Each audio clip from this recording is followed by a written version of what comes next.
C'est un immense bidonville sur pilotis, Makoko. Le plus grand du monde à flotter ainsi sur l'eau, au-dessus de la lagune de Lagos, capitale économique du Nigeria. Ici, 250 000 personnes au moins vivent dans l'extrême pauvreté. Depuis quelques semaines, les enfants de Makoko reçoivent régulièrement la visite de Tunde Onakoya. Lui-même a grandi dans un bidonville et s'en est sorti. Il vient ici avec d'autres volontaires, leur apprendre à jouer à un tout nouveau jeu. Laissez-moi donner cette leçon. Joueur d'échecs. Attentif! Au milieu du bidonville, les échecs sont devenus leur nouvelle passion. Toi, comment tu commences le jeu? Est-ce que c'est une bonne ouverture? Oui, applaudissez-le. Tous les week-ends, ils travaillent leur stratégie, parfois pendant des heures, avec leur professeur, lui-même devenu un joueur de haut niveau. Je me suis dit que si j'arrivais à apprendre les échecs aux enfants des bidonvilles, la façon dont ils sont perçus par tout le monde changerait. Au lieu de les voir simplement comme des enfants pauvres, on verrait qu'ils ont de grandes capacités intellectuelles. Bien sûr, on ne va pas tous en faire des champions d'échecs, mais on utilise le jeu pour leur donner un cadre, une éducation. Après avoir appris les règles de base, les enfants jouent les uns contre les autres, conseillés par un bénévole.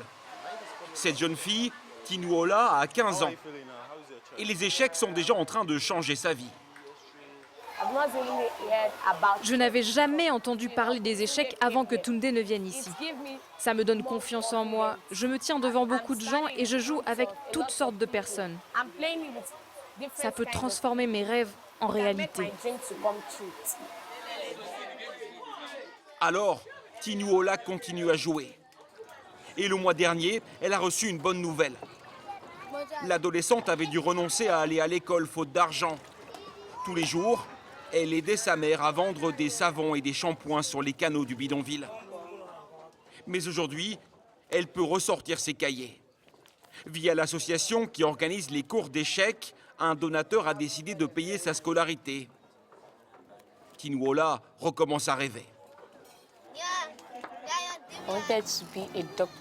Je veux être docteur dans le futur pour pouvoir aider beaucoup de monde.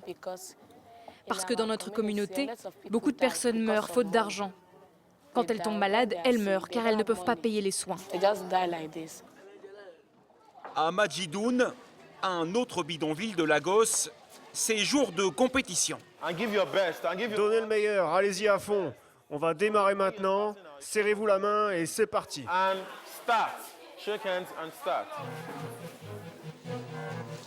Presque comme pour les professionnels. Une fois par mois, les enfants du quartier s'affrontent.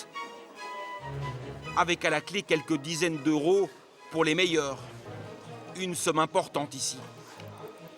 Au fil de la journée, la tension monte. Mabel vient de gagner sa 4e partie. Alors, comment tu te sens? Elle n'a que 8 ans. Nous utilisons ces tournois pour faire briller les talents et leur montrer que le travail paie toujours.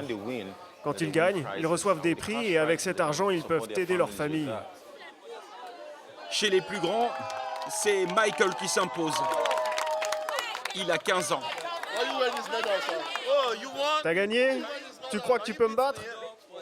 En parallèle, le jeune homme avait reçu aussi une bourse d'études et rejoint une école privée équipée d'ordinateurs, un sacré luxe. L'ONG rêve maintenant d'étendre ses programmes dans d'autres pays d'Afrique.